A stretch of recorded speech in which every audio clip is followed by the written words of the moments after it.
A regional peace agreement would be a dream for many in the Middle East, but inside Syria, the last several years have been a nightmare. Hundreds of thousands have died, millions have fled, and millions more are displaced inside their own country.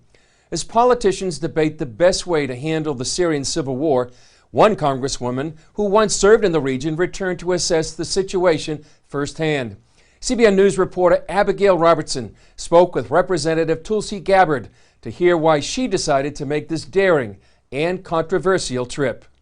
Congresswoman Tulsi Gabbard is no stranger to war zones. The suffering of the Syrian people has been so great and has been weighing heavily upon my heart for a long time. An Iraq war veteran, Gabbard voluntarily deployed twice to the Middle East.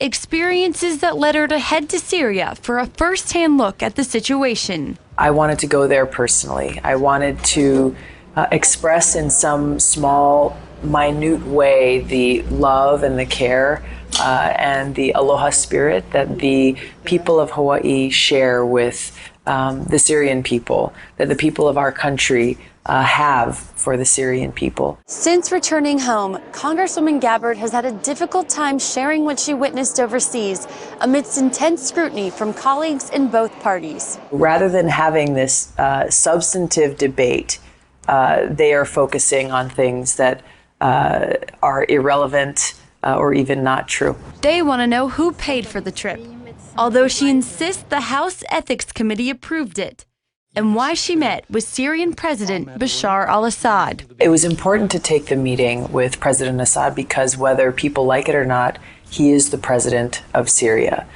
Any possibility for negotiations to occur, any possibility for a pathway to peace is going to have to include a conversation with him.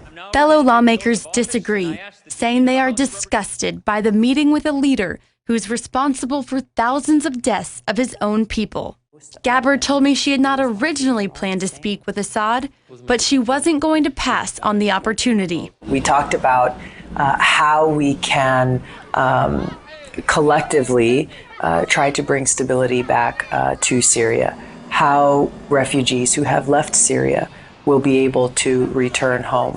We talked about the history of Syria as a pluralistic society. She thinks the U.S. should focus on eliminating ISIS and al-Qaeda, not President Assad. We've got to end these destructive regime change war policies and take a stand for peace. A Democrat, she criticized the Obama administration's strategy of arming rebel groups. Most people are not aware of the fact that really since 2011, our government has quietly been providing weapons, money, intelligence, and other types of support, both directly and indirectly, to armed militant groups who are working with and allied with terrorist groups like al-Qaeda in this effort to overthrow the Syrian government. Gabbard introduced the bipartisan Stop Arming Terrorists Act and became the first Democratic House member to meet with then-President-elect Donald Trump to discuss the Syrian conflict. I talked with him about the need for us to stop arming and supporting those working with terrorist groups in Syria, the need for us to end this regime change war that Congress has never approved, and that is counterproductive because it's actually working to strengthen groups like al-Qaeda and ISIS, who we are supposed to be focusing on defeating.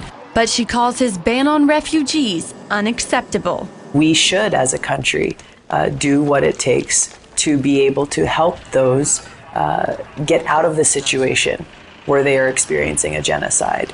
And that's where our refugee policy can and should be focused, to help those who are suffering, to help those who are the direct targets of this genocide that is being executed by groups like ISIS and al-Qaeda. Many Syrian Christians don't want to leave the country, despite relentless attacks. Syria, for Christians, it's home. Reverend Harut's church was bombed 4 times, but through it all, they've continued to rebuild and keep both the school and church operating to serve as a refuge for the whole community. Persecution is caused by the militant factors, militant groups that they are targeting Christians so that they will be going out and they will be fleeing the country. It's not time to leave, it's time to stay. While in Aleppo, Gabbard met with another priest determined to stay, even though he says Syrian rebels blew up his more than 150-year-old church. Many people who came from all around the world, they asked me, how do you know that the gangs did this? And I said it very clearly. When you look to their weapons, you can know who exploded the church. According to the priest, the Syrian government has given them the resources to rebuild the church. CBN News international correspondent Gary Lane has visited Syria and spoken to Christians who prefer Assad over the extremists.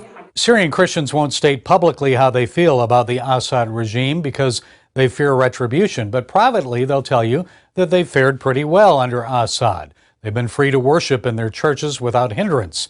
What they're really concerned about is another government that will come into power that'll be similar to the Muslim Brotherhood in Egypt, where they will have no rights and where they will be attacked. It's something that's important to the Syrian people that their country remain one that is a pluralistic, secular society, and frankly, one that they hope will be able to continue to be a model for countries, especially around the Middle East, that don't have that freedom of religion.